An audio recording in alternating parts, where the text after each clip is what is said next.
नमस्कार। आज जिस कहानी की हम बात करने जा रहे हैं वो सिर्फ तीर कमान या धनुर्विद्या की कहानी नहीं है। नहीं, ये कहानी है कि कैसे एक गुरु का बदला लेने का जुनून, एक राजकुमार की कभी न खत्म होने वाली चाहत और एक पूरे राज्य में फैला अन्याय, कैसे ये सब मिलकर इतिहास के सबसे भयानक, सबसे विनाशकारी युद्ध की नींव रखते हैं। सोचिए, कुरुक्षेत्र का युद्ध अभी बहुत दूर है, सब कुछ शांत लगता है ना? लेकिन असल में पर्दे के पीछे किस्मत के धागे खींचे जा रहे हैं। कुछ ऐसी ताकतें काम कर रही हैं जो धीरे धीरे सबको उसी एक अंजाम की तरफ धकेल रही हैं, महाभारत का महायुद्ध। तो चलिए शुरू करते हैं। हमारा पहला हिस्सा है भविष्य के युद्ध के बीज। अब देखिए, राजकुमारों और उनके शिष्यों तक पहुंचने से पहले हमें उन बड़े किरदारों को समझना होगा जो उनकी दुनिया चला रहे हैं। और जैसा कि हम देखेंगे, इनमें से हर एक किरदार अपने कंधों पर एक बहुत भारी बोझ उठाए हुए हैं, एक ऐसा बोझ जो आने वाले तूफान को और भड़काएगा। हस्तिनापुर का दरबार। ऊपर से सब ठीक लगता है, पर अंदर ही अंदर तनाव उबल रहा है। एक तरफ है भीष्म, जो अपनी प्रतिज्ञा में जकड़े हुए हैं। दूसरी तरफ गांधारी, जिन्होंने अपने पति के लिए अपनी आंखों पर पट्टी बांध ली है। और इन सबके बीच शकुनी का जहर, जो धीरे धीरे पूरे माहौल में फैल रहा है। और जानते हैं, इन सबकी अपनी अपनी तकलीफें, अपनी अपनी वफादारियां आगे चलकर उन युवा राजकुमारों पर सीधा असर डालेंगी जिन्हें ये लोग रास्ता दिखाने वाले हैं। अब आते हैं हमारे दूसरे हिस्से पर, द्रोण के बदले की कसम। आखिर ऐसा क्या हुआ था महान गुरु द्रोणाचार्य के साथ? कौन सा अपमान था जो उनके दिल में आग की तरह जल रहा था? ये कहानी है एक टूटे हुए वादे की, एक ऐसी बेइज्जती की जिसने उनके आत्मसम्मान को कुचल कर रख दिया। देखिए, द्रोण सिर्फ एक शिक्षक नहीं है, उनका मकसद बहुत बहुत पर्सनल है। ये सब शुरू हुआ एक दर्दनाक याद से, जब उनके बचपन के दोस्त राजा द्रुपद ने भरी सभा में उन्हें पहचानने से इनकार कर दिया था। बस ये शब्द, राजा द्रुपद के ये शब्द, एक गरीब द्रोण के लिए किसी तीर से कम नहीं थे। बचपन का वादा वहीं टूट गया और एक ऐसी आग जली जो अब द्रोण अपने साथ हस्तिनापुर के महल में लेकर आए हैं, बदले की आग। हमारा तीसरा हिस्सा है धनुर्धर और बहिष्कृत। अब कहानी द्रोण के गुरुकुल में पहुंचती है, जहां दो कमाल के धनुर्धर सामने आते हैं। टैलेंट दोनों में भरपूर है, लेकिन उनकी किस्मत उन्हें एक दूसरे के खिलाफ खड़ा कर देती है और इसी टकराव से पूरे राज्य का भविष्य तय होने वाला है। अर्जुन ने एक बड़ी अजीब सी चीज देखी। उसने देखा कि भीम तो घोर अंधेरे में भी खाना खा सकते हैं। बस इसी बात से उसके दिमाग में बत्ती जली। उसे समझ आया कि अभ्यास से हाथ खुद ब खुद अपना निशाना ढूंढ सकता है। और बस अर्जुन ने रात में तीरंदाजी का अभ्यास शुरू कर दिया। ये जुनून देखकर उनके गुरु का ध्यान उस पर जाना तो तय था। द्रोण समझ गए, अर्जुन में सिर्फ टैलेंट नहीं है, उसमें सीखने की एक जबरदस्त भूख है। और उन्होंने अर्जुन से वादा किया, तुम एक आदर्श शिष्य हो, मैं तुम्हें दुनिया का सबसे बड़ा धनुर्धर बनाऊंगा। फिर द्रोण ने अपने शिष्यों की हिम्मत परखने के लिए एक नाटक रचा, एक मगरमच्छ के हमले का नाटक। जब सब डर गए, अकेले अर्जुन ने उस खतरे का सामना किया। तब द्रोण ने उसे सबसे बड़ा सबक दिया।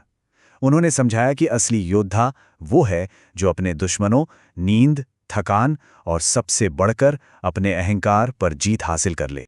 लेकिन ठीक उसी समय जब अर्जुन को ये सब सिखाया जा रहा था, एक और नौजवान द्रोण के दरवाजे पर दस्तक देता है। उसमें भी टैलेंट की कोई कमी नहीं। वो शाही सारथी का बेटा है और आंखों में वही सपना लेकर आया है, एक महान धनुर्धर बनने का। और यहीं पर कहानी का वो मोड़ आता है जहां एक बहुत बड़ा अन्याय होता है। द्रोण उस लड़के कर्ण को सिखाने से साफ मना कर देते हैं। क्यों? क्योंकि वो सिर्फ राजकुमारों को सिखाते हैं। कर्ण की आंखों में चमक और हुनर देखने के बाद भी ये वो पल है जहां काबिलियत को जन्म के सामने छोटा साबित कर दिया जाता है। लेकिन कर्ण चुप नहीं रहता। वो एक ऐसा सवाल पूछता है जो द्रोण के सारे नियमों की धज्जियां उड़ा देता है। वो पूछता है, अगर आप सिर्फ राजकुमारों और योद्धाओं को सिखाते हैं तो आपका अपना बेटा अश्वत्थामा आपका शिष्य कैसा है? वो तो दोनों में से कुछ भी नहीं है। सवाल एकदम सही था, तर्क लाजवाब था, पर इससे उसकी किस्मत नहीं बदली। उसे वहां से लौटा दिया गया और उसी पल उसके दिल में गुस्से का एक बीज बो दिया गया, एक ऐसा गुस्सा जो सही था। चलिए अब गुरुकुल से निकलकर महल के अंदर चलते हैं। हमारा चौथा हिस्सा है एक राज्य की जहरीली राजनीति। यहां सत्ता के गलियारों में तलवारों से ज्यादा खतरनाक होती हैं कानाफूसियां। यहां लड़ाइयां खुले मैदान में नहीं बल्कि परछाइयों में लड़ी जाती हैं। और इन परछाइयों का सबसे बड़ा खिलाड़ी कौन है? शकुनी। कौरवों का मामा। उसका बस एक ही मकसद है, एक ही एजेंडा, किसी भी तरह दुर्योधन को राजा बनाना। वो बहुत चालाकी से अंधे राजा धृतराष्ट्र के मन में जहर घोलता है। वो उनसे कहता है, महाराज, राजनीति का रास्ता पूजा पाठ के रास्ते से अलग होता है। मतलब अपनी रानी गांधारी की मत सुनिए। राज करने के लिए सही गलत नहीं देखा जाता। वो सियासत को मजबूरी बताकर हर गलत काम को सही ठहराता है। और ऐसा नहीं है कि किसी को कुछ दिख नहीं रहा। दरबार के बड़े बुजुर्ग जैसे विदुर और भीष्म शकुनी के इस जहरीले खेल को साफ साफ देख रहे हैं। विदुर तो भीष्म से कहते भी हैं कि ये खेल खत्म करने के लिए युधिष्ठिर को युवराज बना दीजिए, लेकिन भीष्म वो अपनी प्रतिज्ञा में ऐसे बंधे हैं कि कुछ कर ही नहीं पाते।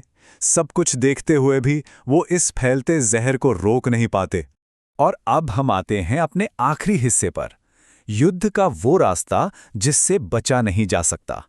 अब तक जो भी हमने देखा, ध्रुण का बदला, अर्जुन का हुनर, कर्ण के साथ हुआ अन्याय और शकुनी की चालें, ये सब अलग अलग धागे नहीं हैं।